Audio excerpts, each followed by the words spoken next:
welcome to another Jaiva Dharma session of chapter 22. Today is Saturday, the 15th of June, 2024, and we're right in the thick of our chapter 22. So we'll have a kirtan and then we'll continue. Jaya Radha Madhava Jaya Kunja Bihari Jaya Radha Madhava Jaya Kunja Bihari O Jaya Radha Madhava Jaya Kunja Bihari Jaya Radha Madhava Jaya Kunja Bihari Jaya Gopi Janavallabha Jaya Girivaradhari Jaya Girivaradhari Jaya Gopi Janavallabha Jaya Girivaradhari Jaya Girivaradhari Yashodanandana Braja Janaranjana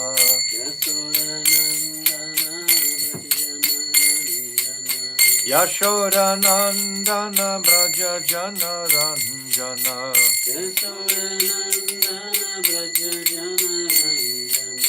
Yamuna Tira Banachari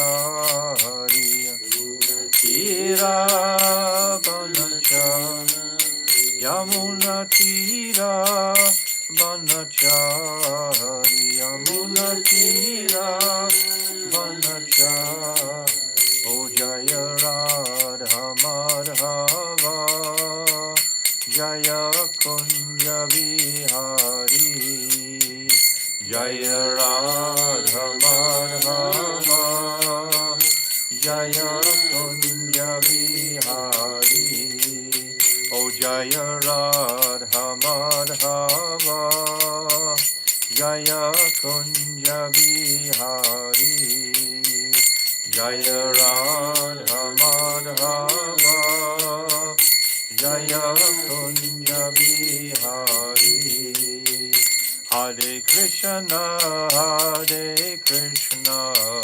Krishna Krishna Hare Hare Hare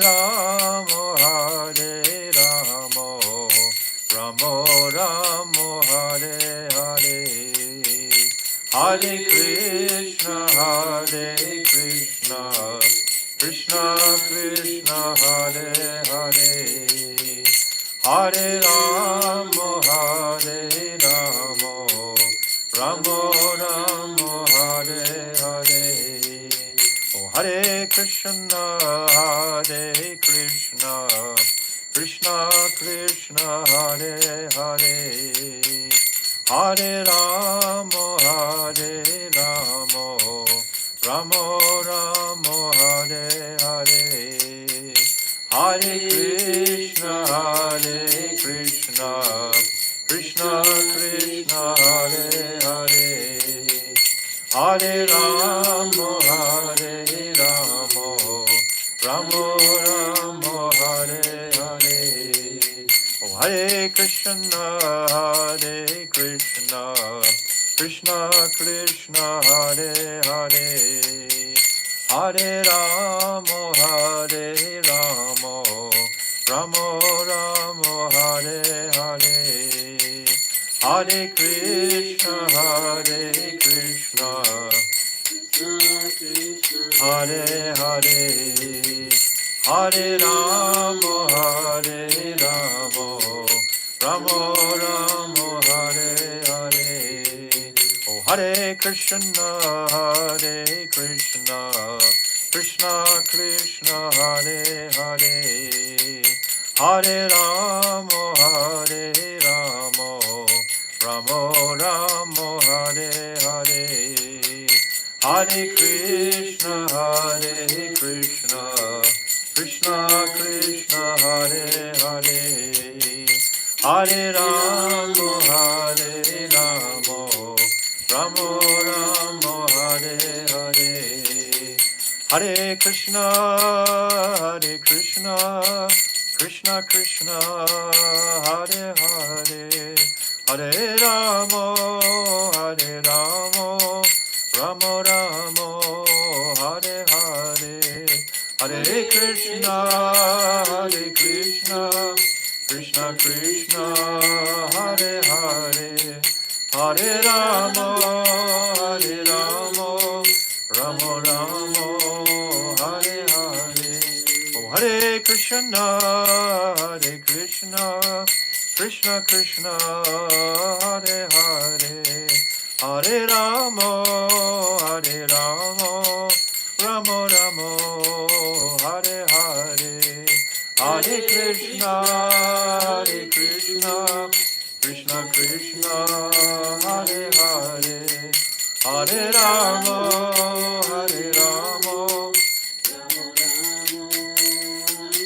Nitai Gaura Hari Bol Hari Bol Gaura Hari Bol Nitai Gaura Hari Bol Hari Bol Gaura Hari Bol Jaya Nityananda Rai Jaya Nityananda Rai Nityananda Rai Jaya Nityananda Rai Jaya Nityananda Rai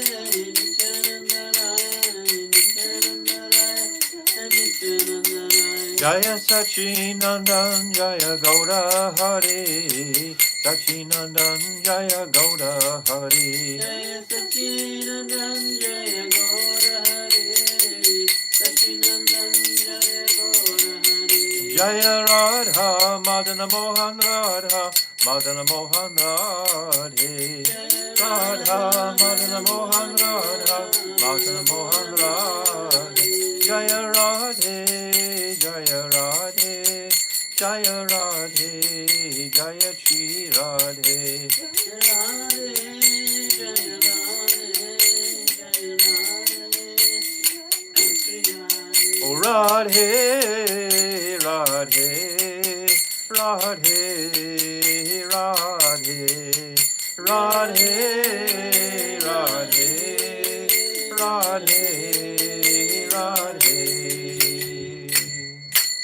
Jai Shri Shri Guru Garanga Ganhabhaga Giridhari Radha Madan Mohan Ju Ki Jai Brishabhanu Nandini Vajeshwari Radharani Ki Jai Nityananda Rai Ki Jai Satchinandana Gaurahari Ki Jai Srila Bhakti Vinod Thakur Ki Jai Surabhi Kunj Ki Jai Jai Nitya Lila Pravishta Om Asto Tadazarashi Shimad Srila Bhakti Vedanta Narayan Goswami Maharaj Ki Jai Jai Nitya Lila Pravishta Om Asto Tadazarashi Shimad Srila Bhakti Vedanta Swami Srila Prabhupada Ki Jai Jai Nitya Lila Pravishta Om Asto Tadazarashi Shimad Srila Bhakti Pragyan Keshav Goswami Maharaj Ki Jai Jai Jagat Guru Nitya Lila Pravishta Om Asto Tadazarashi Shimad Srila Bhakti Siddhanta Saraswati Goswami Prabhupada Ki Jai Jai Paramahamsa Mahabhagavat Srila Gaura Kishodas Babaji Maharaj Ki Jai Jai Saptam Goswami Srila Satchidananda Bhakti Vinod Thakur Ki Jai Jai Vaishnav Sabhaboma Jagannath Das Babaji Maharaj Ki Jai Jai Srila Baladevi Vibhushan Gaudi Bharantaracharya Ki Jai Jai Rasik Siramani Srila Vishnath Chakravarti Thakur Ki Jai Jai Narottam Srinivas Shyamananda Prabhu Traya Ki Jai Jai Srila Krishna's Kaviraj Goswami Ki Jai Jai Shri Rup Sanatan Shri Bhata Raghunath Shri Jiva Gopal Baladas Raghunath Sad Goswami Prabhu's Ki Jai Jai Swarup Damodar Rai Ramananda Gauda Parsada Ki Jai Namacharya Srila Hardas Thakur Ki Jai Prem Sikahol Sri Krishna Chaitanya Prabhu Nityananda Shri Advaita Gadadhar Shri Vasari Shri Gauda Bhakta Vrinda Ki Jai Shri Antadvip Mayapur Simantadvip Gaudrundvip Madhyadvip Koladvip Ritudvip Janadvip Modamdvip Rududvip Atmaka Navadvip Dham Ki Jai Shri Radha Krishna Gopa Gopi Go Govardhan Dwadasavar Matmika Shri Brajamandal Ki Jai Shri Radha Kund Shama Kund Ganga Jamuna Devi Bhakti Devi Tulsi Devi Ki Jai Jai Shrimati Brinda Devi Maharani ki jai, Shrimati Yogamaya Purnamasi Devi Maharani ki jai, Shri Gopeshwar Mahadev ki jai, Jagannath Baladev Subhadra Sudarshan Chakra ki jai, Ketra Mandal ki jai, Sarva Vigna Vinasakari, Shri Nrsingadev Bhagavan ki jai, Bhakta Prabha Shri Prahlad Maharaj ki jai, Charidam ki jai, Chari Sampradaya ki jai, Chari Acharya ki jai, Akara Mataraj Shri Chaitanya Mat ki jai, Shri Keshav Ji Gaudiya Mat ki jai, Shri Grantharaj Srimad Bhagavatam ki jai, Harinam Sankirtan ki jai, Ananta Kota Vaishnava Vrinda ki jai, Samagata Bhakta Vrinda ki jai, Gauda Premanande Hari Hari Bol. Om Agina Timirandasya Gyananjala Shalakaya Chakshu Unmilitam Jena Tasmai Shri Guruve Namaha Gurave Gauda Chandraya Radhikaya Taralaya Krishnaya Krishna Bhaktaya Tarabhaktaya Namo Namaha Shri Chaitanya Manobishtam Stapitam Jena Bhutale Swayam Rupa Kadamayam Dadati Swapadantikam Anapita Chiri Shriya Swarupe Daita Sarupe Prema Sarupe Sahaja Virupe Nijana Rupe Prabhuika Rupe Tatana Rupe Swavilasa Rupe Anapita Chirim Chirat Kuranavar Tinokalo Samarapaitam Unnata Ujvala Rasam Swabhakti Shriyam Hari Purata Sundarata Dikatam Vasatipita Sada Hridare Kandare Sudatu Vasachinandanaha Yam Prabhajantamana Petyam Apetya Dvaipaino Viraha Katara Ajuhava Putre Titam Mayatayo Tarabo Benidustam Sarvabhutam Munim Ridim Munimanatoshmi Bhaktiya Vihina Aparada Lakshai Shiptascha Karmadi Tarangamadye Kripa Maitvam Sharanam Prapana Brinde Namaste Charanara Bindam Ajami Radam Aravinda Netram Smarami Radam Madhurashmitasyam Vadami Radam Karuna Baradram Tato Mamanastigati Nakapi Tavai Vasmi Najivami Tvaivina Iti Vignaya Radhe Tvam Naimam Charanantikam. I first of all offer millions and millions of Danva pranams unto the lotus feet of my most beloved Gurudev, Nitya Leela Pravishta Om Asto Tarazara Shishimad Srila Bhaktivedanta Narayan Goswami Maharaj. And the same again millions of times to our most beloved Nitya Leela Pravishta Om Asto Tarazara Shishimad Srila Bhaktivedanta Swami Srila Prabhupada. And to our dearmost Namo Bhakti Vinodaya Satchidananda Namine Gauda Shakti Swarabhaya Rupanuga Varayate, and to our illustrious Rupanuga Guru Vargya and all the Vaishnava and Vaishnavi devotees of the Lord, my Dandavat pranams to all of you. Vansha Kalpa Tarubhyascha Kripa Sindhubhyacha Patitanam Pavnibhyo Vaishnavi Namaha.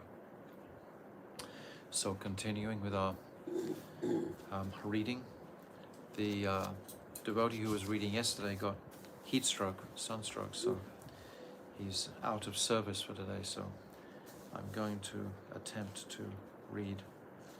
I hope I can manage it. With your mercy, I'll manage it. So we're into the last 4 verses on page 831. Jaiva Dhamma Pateshe Shuddha Bhakti Hoy, Jaiva Dhamma Napadile Pakapo Bhakti Noy.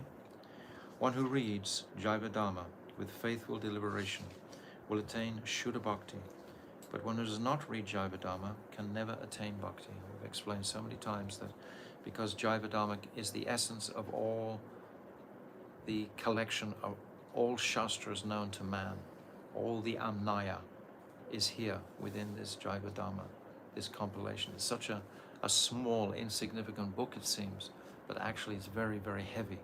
It's filled with all Shastric conclusions. There's nothing higher than following the direction of Chaitanya Mahaprabhu and having the desire to be a maidservant of Srimati Radhika. There's nothing higher than that. That's the highest aspiration known to man. So this is basically what this Jaiva Dhamma is walking us towards, this truth. Rupanuga Abhiman Pate Drita Hoy, Jaiva Dhamma Vimukake Dharma Hine Koi. Faithfully reading Jaiva Dhamma will surely strengthen one's Abhiman as a Rupanuga, a follower of Sri Rupa Goswami. One who is averse to reading Jaiva Dhamma is certainly devoid of religious principles. Rupa Goswami is, we've just said that the highest um, opportunity for mankind is to become a maidservant of Sri Radhika. So who is the principal maidservant of Sri Radhika? It's Rupa Goswami. So if we are associating with her in the sense, with him, in the sense that considering ourselves to be Rupa Anugas, I'm always thinking about Rupa Goswami. I'm always thinking about the various verses that he's given to support all tattva. We start with what is bhakti itself, Anyabalasita Sunyam. What is the process? Kriti Sadhya Bhavet Sadhya Bhav. This is all. And then what is Bhav? Shuddha Shattva Visheshatma Prem Suryavam Samyabhak. This is all Rupa Goswami, step by step by step. So if we're connecting like that, then we are most certainly Rupa Anugas. And his mercy will flow. His mercy will come. He is so potent. He's sitting next to Sri Radhika. Sri Radhika, Swarup Shakti. Everything is manifested from Swarup Shakti. Krishna, he creates universes, destroys them, and creates them again in a moment. But it's actually Radhika who's doing all of this. So what is her potency? What is her tejas? What is her power? And Rupa Goswami is the most intimate associate, intimate maidservant, kinkari of that Sri Radhika. So if we can affiliate, associate ourselves with that identity of being Rupanugas, it's sung by Madhava Das, this beautiful young Kali Rupa, Sarira Nadara, Darata. Had Srila Rupa Goswami not appeared in this age of Kali, who would have opened the doors to the great treasure house of Braja Prem? Who but Sri Rupa Goswami could have extracted the essence of the scriptures in the same way that a swan separates water from milk? Milk from water. Actually, no, sorry, it's got water from milk. Who could have abandoned everything to perform bhajan in Vrindavan? Who could have written such scriptures? So this beautiful glorification of Rupa Goswami is everywhere. He was a honeybee amid varieties of blooming yellow forest flowers and mind enchanting lotuses. Without that honeybee, who could have known the art of drinking the nectar present yet confined within those flowers? Rupa Goswami is drinking the nectar from these flowers as a manjari. The manjaris themselves, the bee doesn't sit on the manjari because the manjaris are always waving in the breeze. The bee sits on the flower, which is like the sakis. The sakis are like the blooming flowers. But the manjaris, they are creating the atmosphere and the attraction for the bee to come in the first place. The bee is attracted by the movement of the manjaris. The bee comes, but then he doesn't sit on the manjaris. In other words, Krishna doesn't engage directly in conjugal affairs with the manjaris, but he goes to the flowers, which are the sakis, and of course the principal saki is Sri Radhika. So this absorption in Braja Prem is the gift directly of Rupa Goswami. They were sent by Mahaprabhu to reside in Vrindavan. Mahaprabhu would have loved them to have stayed with him. Rupa Goswami's writings were just completely intoxicating the senior devotees in Puri when Rupa Goswami was there. That verse, Tunde Tandavani, we was talking yesterday, having millions of eyes and ears to hear and taste the holy name. And his descriptions in Vidagdha Madhav, the devotees were astonished. But Mahaprabhu had a mission, and he sent them to Vrindavan. His brother Sanatana Goswami, and then Raghunath Bhatta also went, Jiva Goswami went, Gopal Bhatta went. Raghunath Das, who was with Mahaprabhu in Puri for 14 years, he also went afterwards. So these stalwart personalities are all manjaris, all the mercy of Mahaprabhu. And this is our wealth. One who Yava Jivane Jai Pade Jaiva dharma Bhakti Manse Jana Brita Jnana Karma. One who faithfully reads Jaiva Dharma throughout his entire life will be endowed with bhakti and will surely realize the futility of Gyan and Karma. That's like what we were just discussing. the futility of Gyan and Karma. That's in a nutshell. So this Gyan and Karma has no eternal nature. It's nimitic. Gyan will carry us to moksha. Even moksha is not an eternal place. Unless one reaches that Brahmajyoti and incinerates the activity of his Swarup, then he is eternally within the realm of that Brahmajyoti until any great saintly person, the dust from their lotus feet might inspire them again. But otherwise they've committed spiritual suicide, which is the greatest tragedy. And individuals in this world still try to do that. They try to go back to the Brahman and commit this spiritual suicide. Not even just spiritual suicide. I was seeing today, it was saying how the percentage in the world today, in this Kali Yuga, of suicides has increased amazingly. It's just gone right up. People are not coping with the onslaught of the sufferings in this age. And it seems to me, I don't know, this is complete speculation, but it seems that Kali Yuga gets hotter as it gets deeper. Certainly in India now, we're feeling this weather patterns seems to be changing with Kali Yuga. These are all parts of the mercy of the Lord. When these sufferings come on the devotees have only one option, is to take shelter of Krishna. When these disasters, etc. happen, the devotees only take shelter of Krishna more carefully, more hungrily, more greedily. It's wonderful. Krishna Ramala Seva Labi Senara Seva Sukhe Magnaraha Sada Krishna Para. Such a man, being fully devoted to Sri Sri Radha Krishna Yugal, Kishore, and having attained their Amal Prem Seva, remains forever merged in the bliss of such immaculate loving service. So this is the final conclusion. Only one verse indicating complete Leela and Braja Prem. All the rest are a build-up to that. Because this place of Braja Prem, it has to be an individual contemplation, an individual meditation. The individual jiva has to wake up this dormant bhav within himself.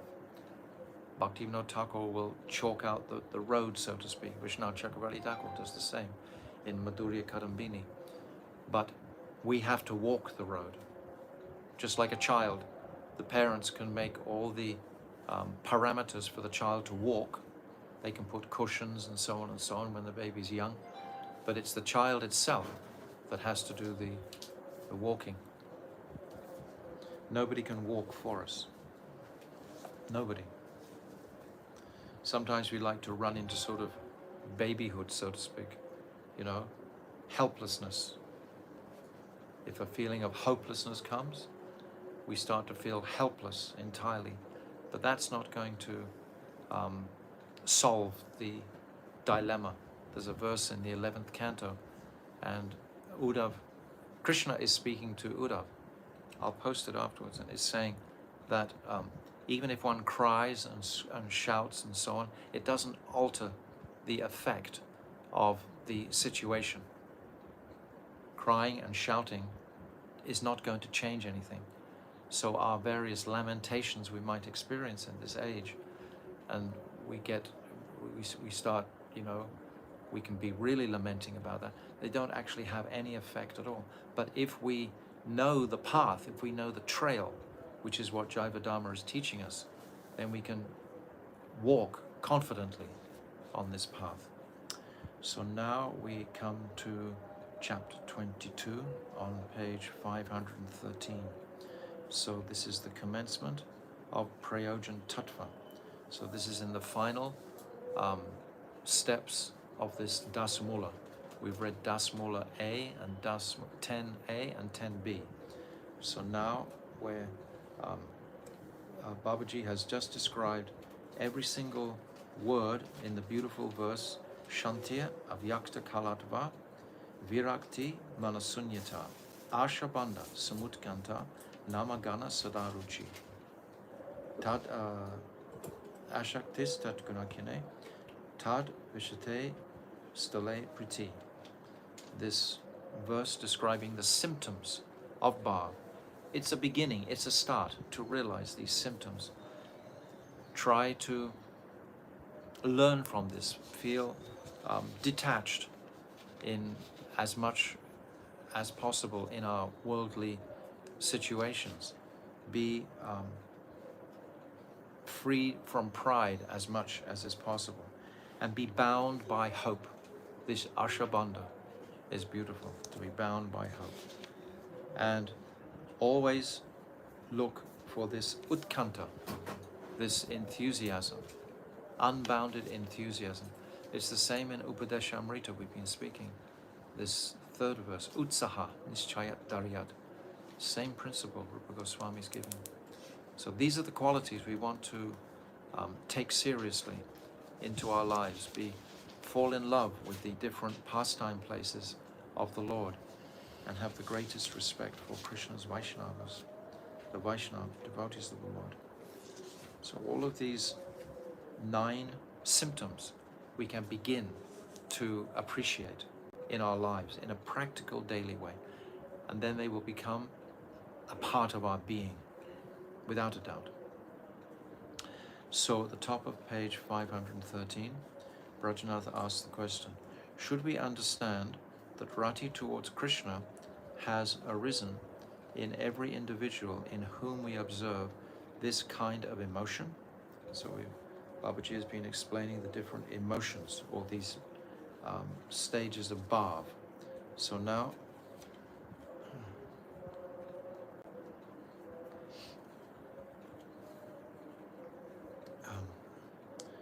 this question has arisen. Should everybody who we see these emotional states in, we should realize that they have achieved the stage of bhav? Babaji, no. Rati is emotion, bhav, that arises spontaneously towards Krishna. Like we spoke about, the lowest stage of rati was in Kubja. But that was a selfish mood, because she wanted Krishna for her own pleasure. But still, because it was focused on just Krishna, it's counted in the stages of rati. That's called Sadarani. And then there's the other 2 after that of the queens, the Mahishis. They are Samanjasaha. And then the gopis are Samartha Rati. He says rati and bhav are the same. This is what Bhaktivinoda Thakur said 3 times so far. He said he considers that rati and bhav to be the same. So when they're synonymous, interchangeable. No, rati is emotion, bhav, that arises spontaneously towards Krishna. So Kubja, hers is called rati because it was towards Krishna, but it was a low grade because it was for her own pleasure. Similarly, emotion may be observed in relation to other objects, but it cannot be called rati. Okay? Simple. Rajanath, will you kindly give us 1 or 2 examples to make this subject clear? Babaji, suppose a man desires liberation, but the dry and difficult worship of the Nirvishesh Brahm seems troublesome to him. Then he hears from somewhere that one can very easily attain mukti simply by uttering the names of Bhagavan.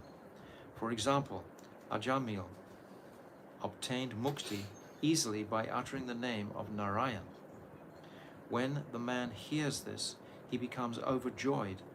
As he remembers the power of Sri Nam to give liberation, he becomes agitated with ecstasy, thinking that he will receive liberation easily. He chants Sri Harinam, weeps continuously, and falls down unconscious. In this instance, the name uttered by the sadhak who desires liberation is not Shuddhanam, because he has an objective of liberation for himself. It's not directly glorifying or wanting to render service to the Lord. And the bhav that he displays is not Krishna Rati, Shuddha bhav, because his spontaneous feeling is not directed towards Krishna. It's directed towards liberation for himself. His main objective is to obtain mukti and not Krishna Prem. The name that he utters is called Nam Abbas, and his emotional display, bhav, is called bhav abas. Abas means the beginning, a dawning. Abas is like when the morning sun is just arising. It hasn't actually come, but there's a light there on the horizon, heralding the ascendancy of the sun. Another example is that of a person who worships Durga Devi in order to obtain material enjoyment. He prays, "Please give me benedictions. Please give me wealth." Then, thinking that Durga Devi will fulfill his heart's desire as soon as she becomes pleased, he exclaims, "O Durga," and rolls on the ground before her, crying. This person's bhav, when he cries and falls on the ground, is not Shuddha bhav.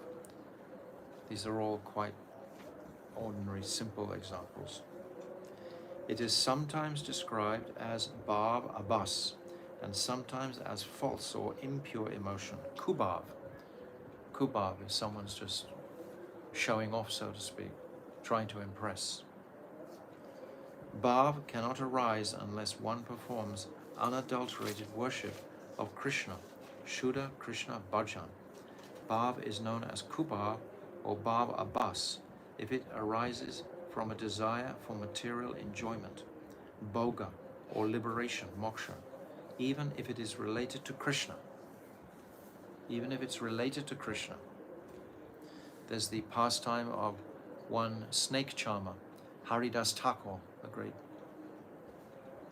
Namacharya, was hearing the flute song of a snake charmer, and he immediately went into a blissful state of consciousness and was rolling on the ground and was complete ecstasy. And at the end of his ecstatic experience, all the people around showered him with praise and so on. And Haridas, of course, was quite embarrassed and just stepped back. And then a man in the audience there thought, "Oh, this gets a lot of attention.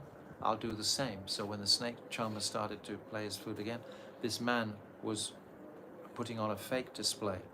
And the snake charmer immediately could see this and took a stick and was beating that man very strongly. So we should see instantly what is this fake exhibitions of bhav, because we know that bhav is an internal state of consciousness, and if we're trying to externalize it, if we're making a deliberate display of externalizing it, then it's obviously far away from the reality of that bhav experience, that Shuddha bhav. It's kubhav. The word kubhav refers to any sort of bhav that may arise in the heart of one who is contaminated with Mayavad philosophy. Even if such a person lies unconscious for 7 praharas, there are 8 praharas in the whole day. So you divide 8 into the day, 24 hours, that's what, 3? So 3 hours is 1 prahara, so 7 praharas is 21 hours. Even if he's unconscious for 21 hours, it's still a not Shuddha bhav. This display cannot be called bhav. Aho, even the most elevated liberated souls who are freed from all kinds of desires incessantly search out Bhagavat Rati. It is the supreme secret, and Krishna does not easily bestow it, even on completely sincere bhaktas whose practice of bhajan is fully accomplished. We even see in the state of Jat Bharat, I was speaking yesterday, of Bharat Maharaj. By the way, the reference for this, if you want to look in the Srimad Bhagavatam, it's the 5th canto, 7th chapter, verse 12. Verse 12 of the, what did I say? 7th chapter, 5th canto, 5.7.12. You can read that for yourselves, the state of bhav that Bharat Maharaj was experiencing. But it wasn't complete even in that stage. And someone might question, well, where does Bharat Maharaj get his connection to actually reach that stage? And of course his father is Rishabdev, Shakti Vaishya avatar. So from his father he's getting this sanskar and sukriti. But it's not sufficient without other association. It is the supreme secret, and Krishna does not easily bestow it, even on completely sincere bhaktas whose practice of bhajan is fully accomplished. I'm saying this Bharat Maharaj in connection with this. How then can it arise in the hearts of those who do not have Shuddha Bhakti and who are contaminated with desires for material enjoyment and liberation? So now we know exactly what Bhaktivinoda Thakur is talking about. We've been through the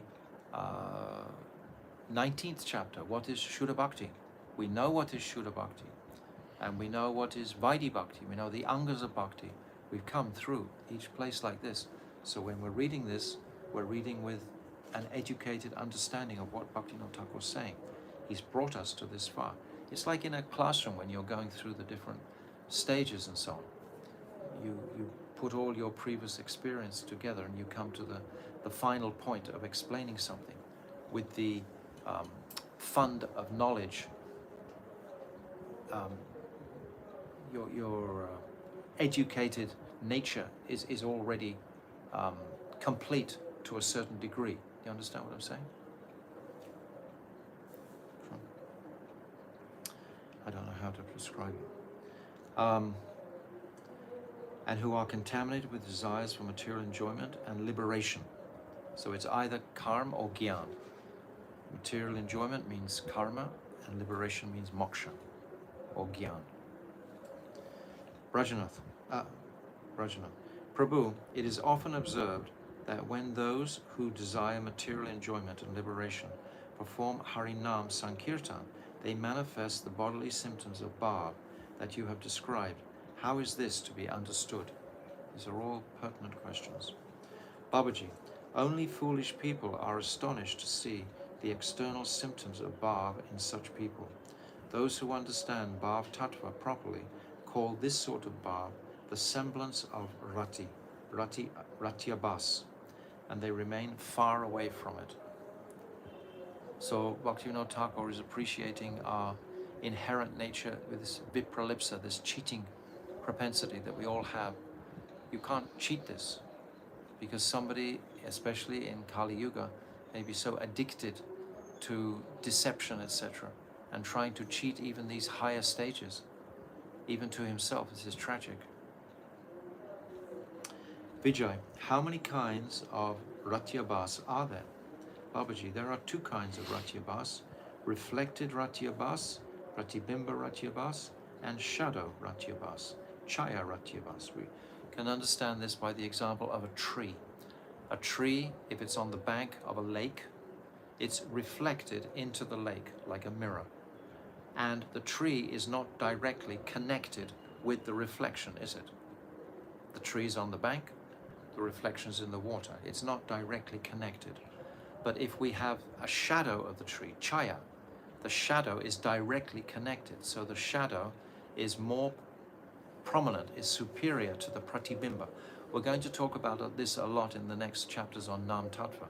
We need to know these two words very clearly. Pratibimba is the reflected impression, and chaya is the shadow. The chaya is connected to the object. The reflection is not. So the pratibimba is symptomatic of a mayavad conception.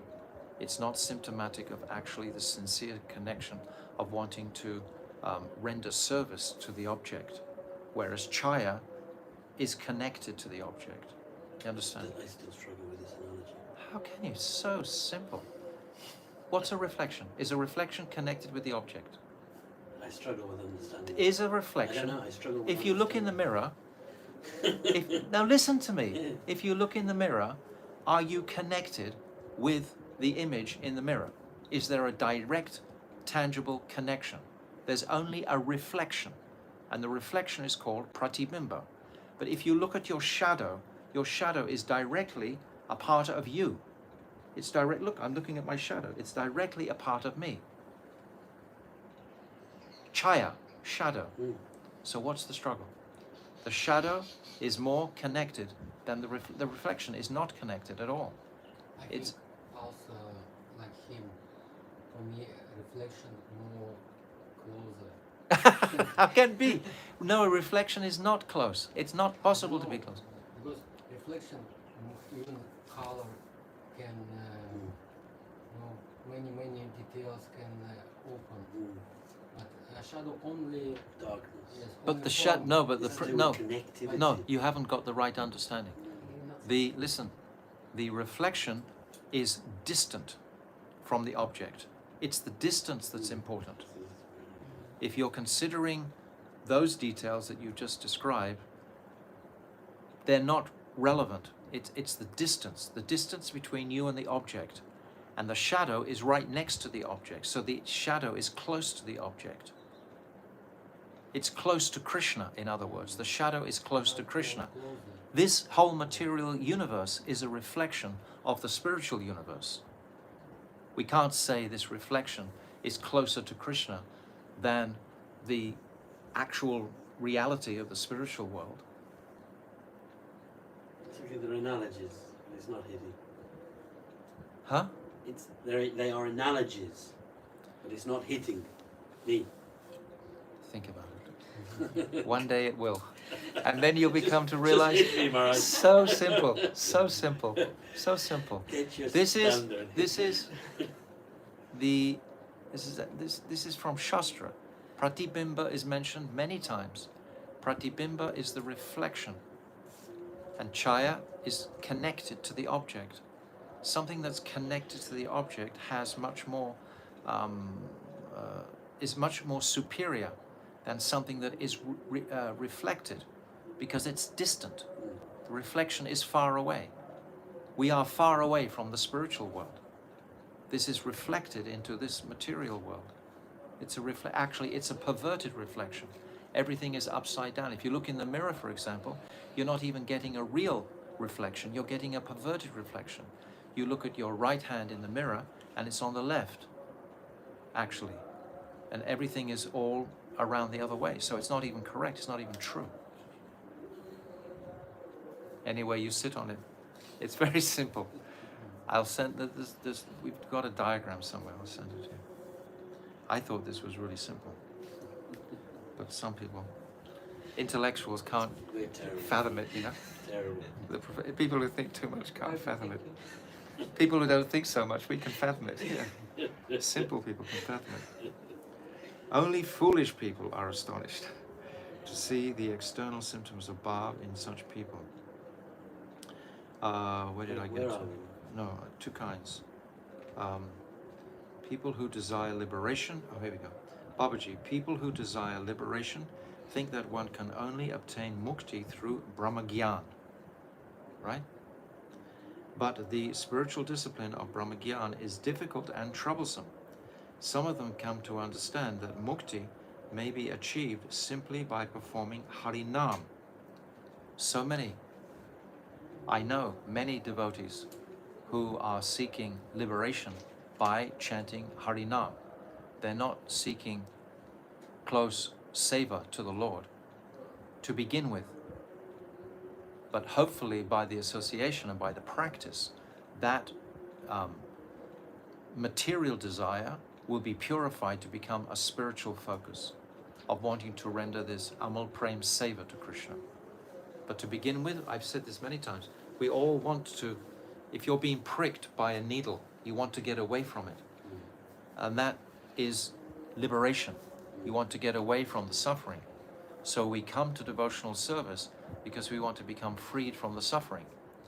But then after a while of practicing devotional service and the power of Nam descending, the mercy of Nam descending in our consciousnesses, then that will wake up the dormant Shuddha Bhakti, the potential for that Bhakti, that Bhav, which resides in the heart. And then we will start to directly realize the wonderment of our actual connection with the Lord in service to Him. At the moment we don't. We have no idea. We're only on the material platform, wanting some material pleasure for the body. At every single step we're walking, we're planning, how can I be happy? I'll make this plan, then I'll be happy. I'll make this plan, then I'll be happy. I'm at the center of everything. But when that stops, and I'm just starting to think, how can I please Krishna with this very small birth? Today and tomorrow and the next day. How can I only fill my life with service to Krishna? then we've made a semblance of advancement. Then we're beginning. Some of them come to understand that mukti may be achieved simply by performing Harinam, and that one may obtain Brahmagyan in this way very easily and without hard labor. We are all lazy in Kali Yuga, for sure. When they think like this, they become blissful, expecting to obtain mukti without having to undergo great difficulty. Then this semblance, abhas, of the bodily transformations such as tears and horripilation, etc., appear in their bodies in the expectancy of becoming liberated. Such transformations are known as pratibimba abhas because they're not directly connected with service to Krishna. They're a reflection of that conception. Brajanath, why are they called reflected pratibimba? It's very interesting that if someone has a question, like you just had a question here, it always seems that Bhaktivinoda Thakur will reconcile that in the next few pages. We never have to go very far without Bhaktivinoda Thakur hearing our question and him giving us the answer. So we'll see what he says. Babaji, if those who desire liberation or material sense enjoyment have the good fortune to associate with advanced bhaktas, they also begin to adopt the processes of Harinam, Kirtan, and so on. At that time, some reflection of the Bhav moon in the sky of the Shuddha Bhakta's heart also appears in the heart of those who are thirsty for liberation. That reflection is coming from the Shuddha Bhaktas. It's coming from the Shuddha Bhaktas into the heart of those who are not Shuddha Bhaktas. Understand? You must have experienced something in association. This reflection is called pratibimba. Shuddha Bhav never arises in the hearts of those who desire material sense enjoyment or liberation. It can't, because it's not something of the material condition. But Bhav Abhas arises in them when they see the Bhav of Shuddha Bhaktas. When you see a Shuddha Bhakta weeping, then some tendency some empathy, some very deep empathy. What is this devotee experiencing that's so extraordinary? I want that. So maybe something will come at that time. That Bhav Abhas is known as Pratibimba Abhas, and it does not generally produce any enduring benefit because it's reflected. This is the key, it's reflected. It only bestows material enjoyment and liberation, and then it disappears. Such Bhav Abhas may also be understood to be a kind of Nam Aparad. So it's significant to think about this. Brajanath, please explain the nature of Chaya Bhav Abhas. Okay, now we have the Chaya. Babaji, when a Kanishta Bhakta who is unacquainted with knowledge of the self, Atma Tattva, associates with activities, time, places, and bhaktas that are dear to Hari, a shadow, Chaya, of Rati may appear. Chaya is sincere. It's not reflected. If it's reflected, it's not sincere. It's actually cheating. It's not the real thing. It won't endure. But the Chaya connection will endure because it's connected. This is the difference. Compared to Rati itself, this shadow is insignificant by nature and unsteady, but it creates curiosity as to the Rati, the Shuddha Bhakta's experience. So my friend here is very curious. He has good curiosity. So it's good. It's good. Keep that. But creates curiosity as to the Rati, the Shuddha Bhakta's experience, and it destroys sorrows. Sorrows are something very significant and deep. I think we all understand sorrows. So they can only be purified with something sincere. They won't be purified by some type of cheating process, like if you take drugs, for example, to try and mitigate your sorrow. It's a completely temporary solution. And when the drug wears off, again you will go back to your suffering condition, right? But the chaya is actually a sincere calling out to the Lord, even though in a very immature stage, a kanishta stage, it's very immature, but still the sincerity is there. If the sincerity is there, then it's chaya and it's superior, way superior to pratibimba. We need to understand these two terms because the next chapters are all about these two terms. Compared to rati itself, this shadow is insignificant by nature and unsteady, and it creates curiosity as to the rati, the Shuddha Bhakta's experience, and it destroys sorrows. This is called chaya ratyabhas. The bhakti of these bhaktas may be pure up to a certain limit, but it is not resolute, and that is why it gives rise to ratyabhas. It means the nishta hasn't actually set in. It's there, the sincerity is there, but it hasn't become strong yet. It's still very weak stage. The chaya here signifies weakness, not strength. But the pratibimba signifies mayavad. It's not even close. In any case, such chaya bhav abhas only arises through the influence of many pious activities. So even that has its place. Like namabhas is a very elevated place, in fact. By the association of Vaishnavas, satsanga, chaya bhav abhas becomes pure and subsequently gives rise to shuddha bhav. Nevertheless, you see, pratibimba won't give rise to shuddha bhav ever. Pratibimba will just lead you off the cliff into mayavad fully, because it's not connected. It doesn't want to be connected. It's too much of a challenge to be connected. But the shadow is sincerely, deeply connected, and it wants that fruit of connection with the Lord. Nevertheless, one should bear in mind that no matter how developed this bhav abhas may be, it gradually wanes like the moon in the dark half of the lunar month, if one commits some offense towards a pure Vaishnava. And we've seen so many examples of this. If someone becomes very offensive to a Vaishnava, he can end up in a lunatic hospital, you know. What to speak of bhav abhas? Even shuddha bhav will gradually vanish if one commits offenses towards Krishna's bhaktas. In a sense, I'm using this example of Jad Bharat a few times, but in a sense, Jad Bharat neglected his seva to Krishna. He was already at a very high stage of bhav in his meditation in worshipping Lord Narayan in the sun. This was his meditation. So he was in that high stage, and then he neglected that worship of Krishna. He'd already begun it, and then he began to reject it in preference to mothering the deer. So this was an offense to the Lord. He was offering this focus of his attention rather than keeping his attention focused on glorification of the Lord. So because of this, he had to take birth again as a deer in this material world. That story is very instructive. He didn't commit Vaishnava aparadha. It wasn't Vaishnava aparadha, no. So it wasn't so extreme. So he was blessed with the faculty of remembering his previous birth. When he was the deer, he could fully remember his life as Bharat Maharaj.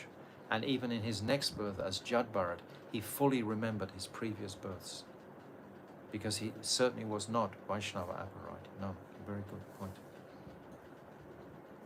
Vaishnava aparadha is like the mad elephant offense. You put a mad elephant in a beautifully cultured field, like your garden there in England. What was it called? That what was it called? What's the name of that? Allotment. An elephant would just destroy it in a moment. So that can be the result of Vaishnava aparadha. Always remember this. If one repeatedly associates with those who desire liberation, his bhav will also become bhav abhas. Or if he may fall victim to the pride of thinking himself to be Ishvara. Both of these. This is why it is sometimes seen that when new bhaktas are dancing, they develop the desire for liberation. These new bhaktas do not think carefully and consider their situation, and so they associate with those who seek liberation. which results in disturbances. New bhaktas should therefore carefully avoid the association of people who aspire for liberation. Now we must be careful for this, because people who aspire for liberation don't even know they do it. They may be thinking that I'm practicing Krishna consciousness, and they may be under the illusion, and many are, that going back home, back to Godhead, means that I will now become liberated from all my suffering. That's their hope. Their hope is only to be liberated from the suffering of this world. That's not bhakti. That's not bhakti. That's the desire for moksha. That's what Bhaktivinoda Thakur says in the Valshruti. Reject this dharma, artha, karma, moksha. It's cheating, it's deceptive. Know it fully. Our goal is to serve Krishna. I'm not in the picture. This body will be dissolved. My reputation, everything that I think is important about myself, will have no standing whatsoever. Not even a grain of authentic mood will be there. The body is finished. I've seen it way too much. It's another. Too much. It's another. It's like a death cult. They're actually worshipping to die, to be free from. Yes, evil. die to live. No, but they're not dying to live. They're just dying to go, to leave this place. So if they commit suicide, that's the greatest offense. Yeah. And for that suicide, you'll read in that Garuda Purana that I can give the Garuda Purana is very helpful, because it describes the various destinations after leaving this body if we don't connect with transcendence, and all our sinful reactions catch up with us. A little bit is described in the 5th canto, but the Garuda Purana in particular, it opens it right out. In every single respectable Indian's home, they all have a copy of the Garuda Purana for when anyone leaves their body, and they all read it carefully when someone leaves their body, because they know what is the destination of that person who hasn't connected purely with transcendence in their lives. And they know the various offerings they have to do to help that confused soul. Shraddha. Shraddha ceremony, yes. Where are we up to? That is why it is sometimes seen that when... Oh, I read all that. New bhaktas... Careful. Occasionally, the state of bhav is seen to arise in someone suddenly and without apparent cause. The explanation for this is that he practiced sadhana extensively in his previous birth, but that practice could not bear fruit until now because of various kinds of hindrances or impediments. However, should a bhav suddenly arises in his heart when these obstacles are removed, sometimes an excellent state of bhav like this may also arise suddenly because of Krishna's causeless mercy. This kind of bhav is known as Sri Krishna Prasad Chabhav. So he's describing these different types of bhav.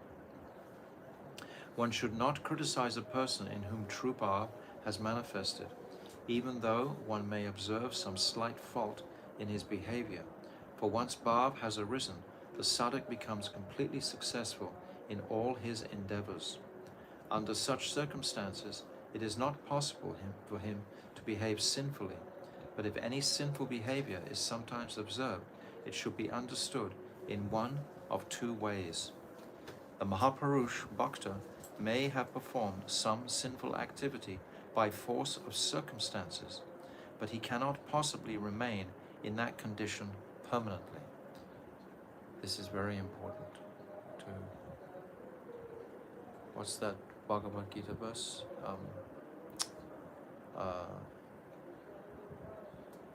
What's that Bhagavad Gita verse?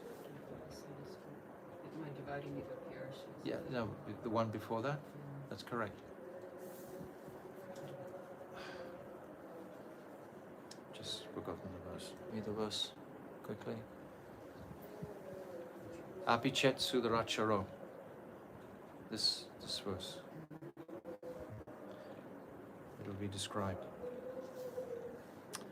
The Mahapurush Bhakta may have performed some simple activity by force of circumstances, but he cannot possibly remain in that condition permanently.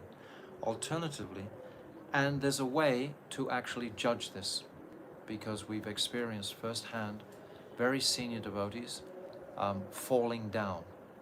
And there was a time in our Sangha when one of the most senior devotees was having great difficulty, actually fell down, basically. And we asked Srila Bhakti Vigyan Bharati Maharaj about it. And the first thing he said, is that devotee expressing remorse and regret?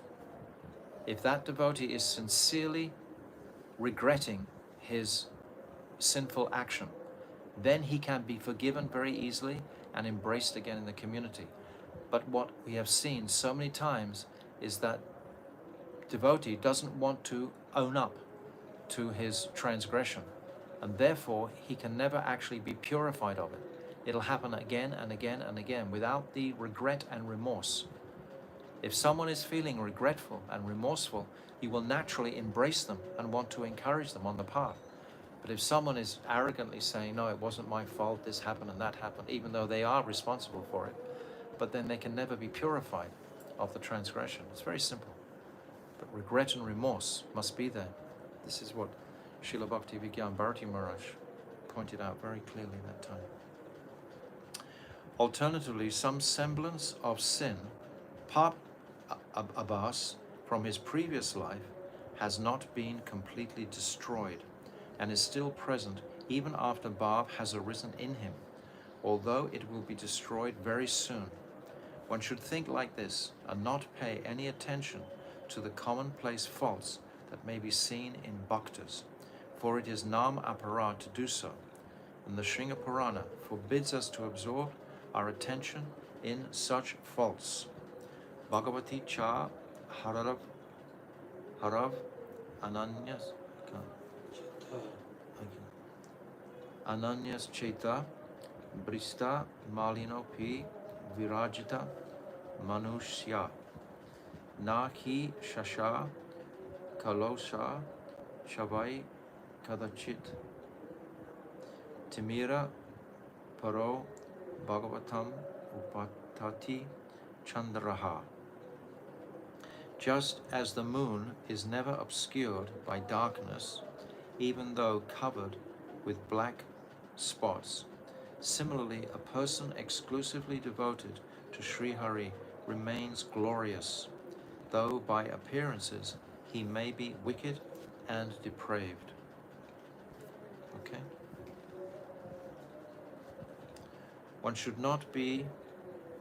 It should not be concluded from this instruction that a bhakta repeatedly engages in sinful activities.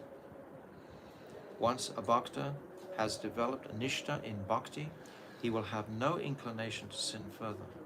However, as long as the material body exists, there is a chance that sinful activity will occur unexpectedly.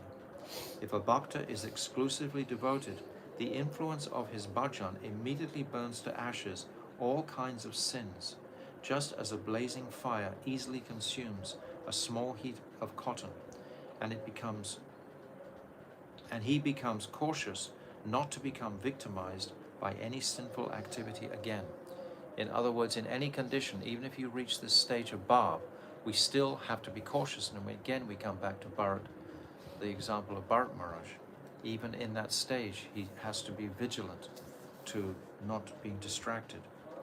All kinds of sinful actions are dissipated at the stage of steady, uninterrupted Ananya Bhakti. So it may be clearly understood that those who repeatedly engage in sinful activities have not yet developed this type of bhakti. To engage repeatedly and knowingly in sinful activity while practicing bhakti yoga is nam aparad, which uproots bhakti completely and casts it aside. Bhaktas therefore keep themselves distant from such offenses.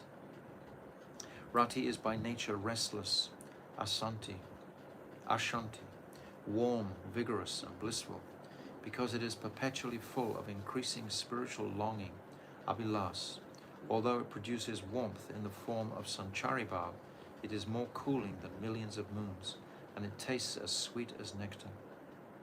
When Brajanath and Vijay Kumar heard this explanation of Bhav Bhakti, they were wonderstruck and sat silently for a while, absorbed in thoughts of Bhav. I think we'll stop here. Yes, we'll stop here. So we've almost finished this chapter actually, but we'll stop here. and finish on Monday.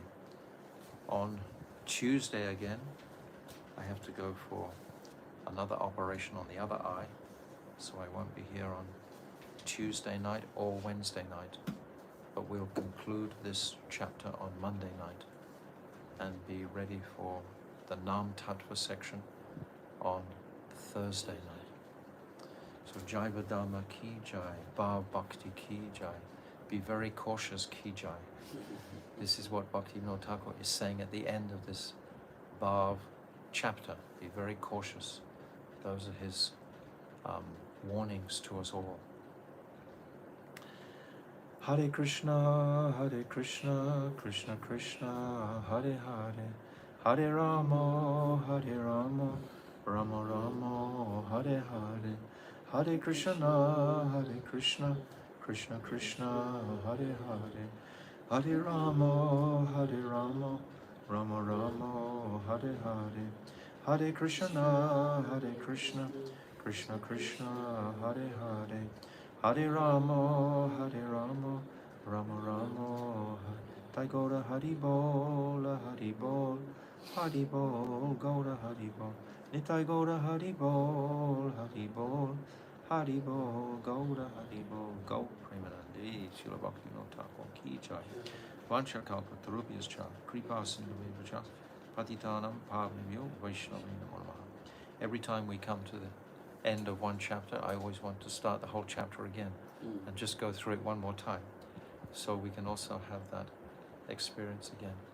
So Jaiva Dharma ki jai, Dandava Pranamas, Hare Krishna, Hare Bol.